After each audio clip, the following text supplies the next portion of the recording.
How's it going, Star Seekers? My name's Gotcake, and in this review we're going to be taking a look at Pinball Lockdown, a pinball game which gives you a selection of 5 different machines to play on and whose themes include Alice in Wonderland, Las Vegas and a Zen Garden. Now the game's eShop description doesn't really give you much to go by, and it simply tells you that there are 5 machines available from day 1. What isn't stated though, and what I feel like my duty is to inform you of, is that the game is actually still in development and it's available as an early access game on Steam, and as you're about to see, it really shows.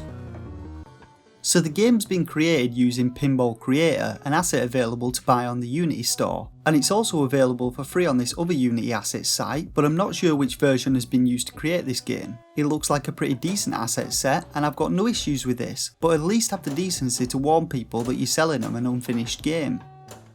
Anyway, we get to the main menu and we've got a few options available to us. We can change the volume of the game's music and sound effects using the most sensitive sliders known to man, and we can also take a look at the game's controls, which are as simple as they come. L and R triggers and bumpers operate each machine's left and right flippers, A operates the plunger to launch the ball, and though it says the left thumbstick tilts the machine, it's actually the right thumbstick that does this. So we can browse through the available machines by pressing L and R. We can see that the pinball machine themes are quite varied, and we have Alice in Wonderland, Space Ribbon, Dragon Pinball, Zen Garden and Vegas. The first machine that we'll give a go is the Alice in Wonderland one, whose theme features an image called The Shower of Cards by John Tenniel.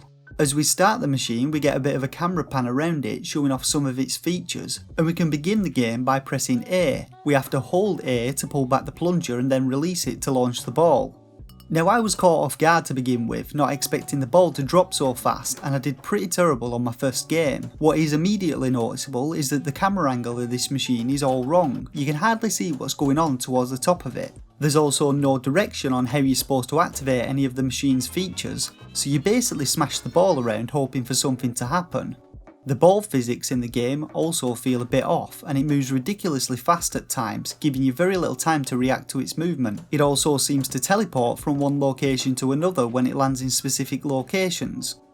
And lastly, I'm going to say that to me, pinball machines are all about the sounds and flashing lights, but this machine has very little in the way of audio and visual treats. Just a muffled voice that calls out each time you fuck up, and some stock pinball machine sounds every so often.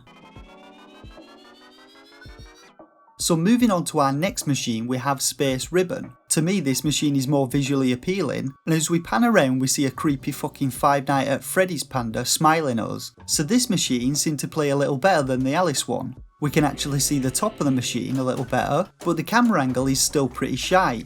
The same can be said of the ball physics, and after it hits any of the features it seems to get launched at a million miles per hour.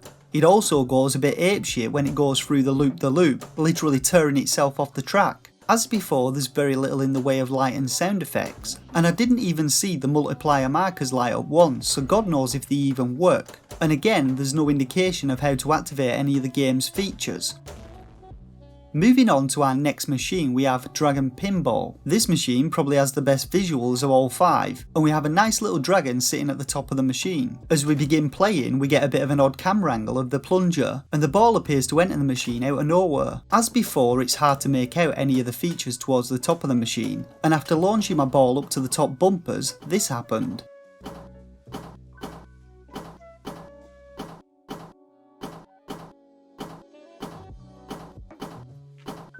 I was sat wondering how long it'd go on for, but eventually the ball returned to earth and I played for a bit longer. Ball physics in this machine felt a little better, and I would say out of all 5 machines, Dragon Pinball definitely feels the most polished, but as with the others, there's very little in terms of features, and the audio and visuals are practically non-existent. We do get a weird intercom sound effect, clean up on aisle 5, but there's very little else to say about this machine, so let's move on. The 4th pinball machine is called Zen Garden, and it's probably the worst out of the 5. In our pan we can see the textures are pretty bad, and its water effects aren't much to write home about either. Beginning our game on this machine we get our usual low camera angle, and the machine's play area feels very small and cramped and has very few features. It basically consists of 2 ramps and a bumper up the top end. There's also very little lighting on the machine, making it the most miserable Zen experience you'll ever have. And to give it that typical Asian vibe, sound effects appear to be snippets of a Chinese lute and a gong sound. Ball physics on this table feel similar to the Alice table, and the ramp up on the left just does what it wants. Sometimes the ball falls through the ball into the top of the table, and sometimes it just launches down the bamboo ramp at lightning speed. We can also occasionally get the ball to travel under the water before it miraculously teleports its way back to the surface. So let's move on to the game's final machine, Vegas. As you might expect, this machine's theme is littered with poker chips, cards, and a roulette mat. But it also has a lot of dominoes on it, which I didn't even realise was a casino game. We get some wonderful sound effects again, and as before, very few lights, and its layout is more spacious than others, second only to Dragon Pinball. There are a few more ramps and other features to interact with, though again, no indication on how to activate any bonus features. We also get the same low camera angle, meaning it's just as hard to see anything towards the top of the machine. So I decided to give the tilt mechanic a go in this table. Now usually this is just to bump a ball back into play if it's teetering on the edge of something and about to fall out. But using tilt in this game results in a guy shouting, "Warning!" if you tap the right analog stick, and if you go full tilt, this happens. Warning! So yeah, my ball was stuck and wouldn't move, and I had to pause and unpause the game a couple of times to eventually unstick it. So following the loss of all your balls, you'll get to enter your name or initials, and you can view where you are on the leaderboards for each machine by hitting Y on the main menu. Now I really don't have much else to say that hasn't been said 5 times with regards to Pinball Lockdown's gameplay and the quality of its tables, so I'll just go on record as saying that the game really is unfinished, unpolished, and it shouldn't have been released on the Switch in this condition. The eShop description says that it features a unique, exciting collection of pinball tables, but this is bollocks. The tables offer very little excitement, and the themes have no doubt been done before in a better way. So now we come to rating the game. Now I rate games between 1 and 5 stars, with a shovelware stamp of approval reserved for the worst games on the eShop. This rating is based on my own personal opinion on what games have to offer in terms of gameplay and value to money for potential buyers.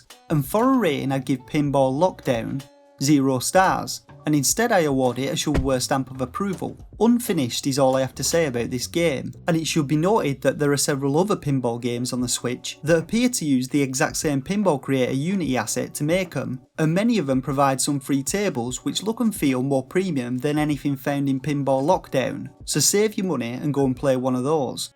You can get Pinball Lockdown from the UK Switch eStore, currently with 70% off for £1.49. Or from the US eStore for $1.99. Alternatively, the game's also available in early access on Steam. And that's it for this review of Pinball Lockdown. Hit that like button if it helped you out, and consider subscribing to the channel for future Switch indie game reviews. As always, I welcome you to leave comments down below on what you thought of the review and the game, and feel free to join the Starseekers Discord where I'm always up for a chat. For now though, I just want to say thank you all once again for watching, and until next time, game on.